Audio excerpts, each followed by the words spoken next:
And let's bring in Renaud Foucart, friend of the programme, senior lecturer at economics at Lancaster University and seasoned France watcher as well. Good to see you this evening, Renaud. Interesting listening to Hélène just there. Anne-Marine Tondeli as well from the Greens, suggesting, well, it certainly won't be a new Green Prime Minister, but perhaps not Socialist Prime Minister as well. What are you reading into what's going on? Well, I must admit that I start being puzzled myself. So Macron seems to be trying the same again and again and again. So the word on the street yesterday was maybe bring back Jean-Louis Borloo, so another of the very old centuries that could be somehow popular. Or there was also a discussion that Le Cornu suddenly had a burst of popularity after his big announcement on TV. So maybe people still love him. I mean, somehow the only way this makes sense is that Macron is betting on the fact that if he brings someone who doesn't do a lot, or basically doesn't do anything, so accept not to use the 49.3, so not to push the responsibility of government to bring new laws, and also accept to somehow postpone the pension reform and to postpone basically all the big decisions to 2027, it is, and I think it's true, it is in the interest of the left, of the Greens, of the France Unbowed, not to go to a new election. So they could somehow just kick the can down the road because the only possible winner would be the far right, so Bardella, because Le Pen cannot run at the moment. Talk to us a bit more about that, why the only winner could be the far right. Am I right in saying that when we had the last elections, in the first round, as people tend to do, elect who they want to see, in the second round, they elect who they don't want to see. But some of the parties have been suggesting if that were to happen this time round, in parliamentary elections at least, they wouldn't necessarily do that. Yeah, and I understand that feeling because somehow in the previous election, all those major parties, everyone basically except perhaps from Les Républicains, they said to the voters, eye in eye, we are the Republican France and we want to save the country from fascism, basically. And they said, please, you vote for us, we withdraw our candidate. So if we have a center-left, we call to vote for a centrist or for a right-wing and the other way around. And this worked. Voters, overwhelmingly, they chose the Democratic parties against Le Pen. And then the next morning, those parties, they pretended not to know each other and they couldn't agree on anything. And they've been basically postponing the moment when they need to grow up and make a deal together. So can they come back to the voters and say, let's do the same again, but this time it will be different? No. And there is no way in which there will be a left-wing majority after an election in a couple of weeks' time.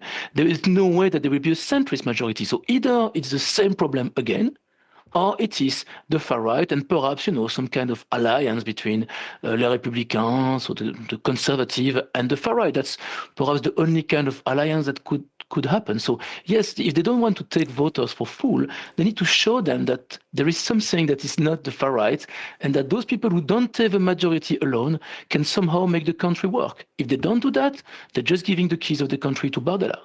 A couple of things strike me that happened this week that I would love to get your take on. One is this kind of Shakespearean et tu Brute moment with Caesar and Brutus, in this case Macron and Edouard Philippe, a former ally, former Prime Minister, who seemed to be saying to reporters quite clearly this week, it's time for a change, it's time for him to go and bring about snap presidential elections. What do you make of that? You need to go in the psyche of those French politicians. They've only one objective, which is to be the next president.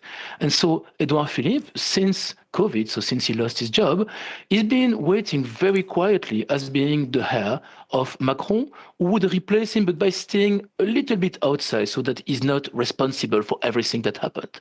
And for a long time, there were opinion polls after opinion polls that were showing that he was the one who would be in the predicted final second round between the far right and somebody else. And so that he would have won and he would have been this next president.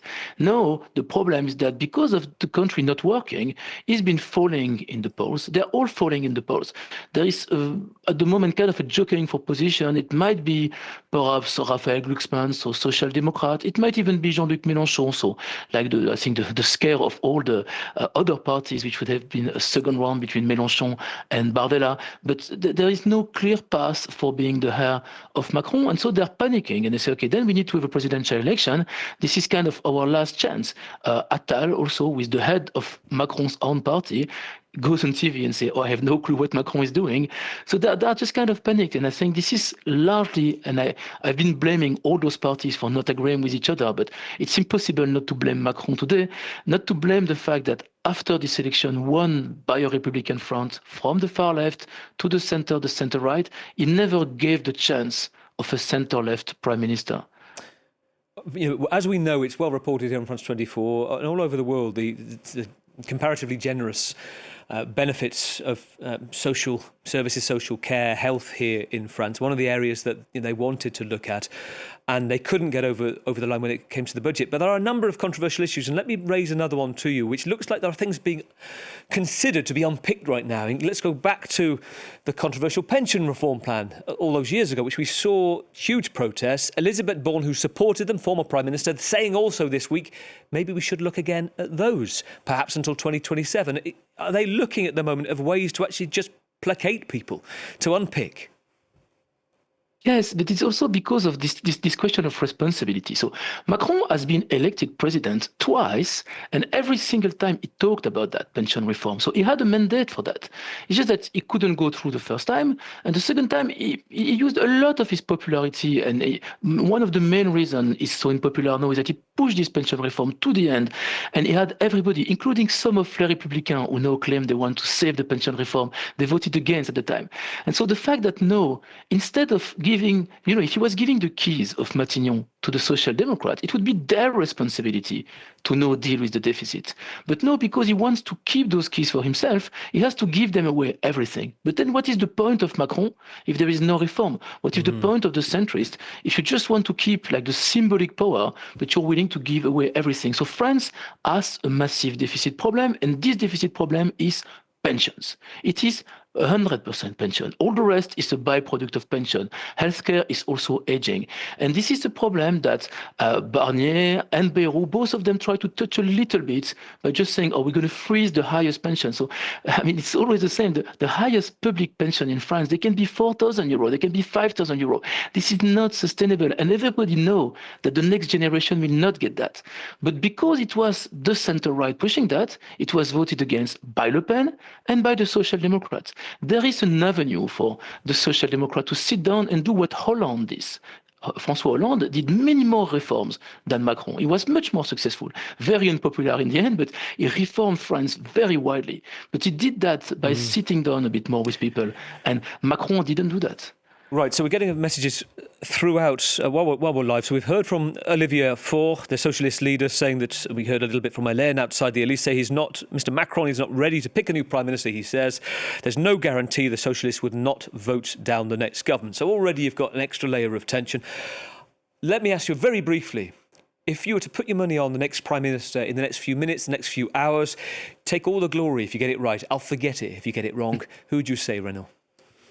Jean-Louis Borloo, I'm afraid. I mean, Jean-Louis Borloo, that Macron asked him to save the French suburb in the first mandate. Borloo did an incredible work and came with a plan. And then Macron just vertically classified it and threw it in the bin. He's been humiliating Borloo, but I think he's ready to humiliate him again, meaning that putting a front again and say, oh, you can take Matignon. And you know what? He will be in position of doing absolutely nothing. The best he could do is to just give away. So my money is on Borloo or another dinosaur of the centrism. Great to talk to you as always. Renaud Foucart, Senior Lecturer in Economics, seasoned France watcher at Lancaster University. Speak to you soon. Thank you.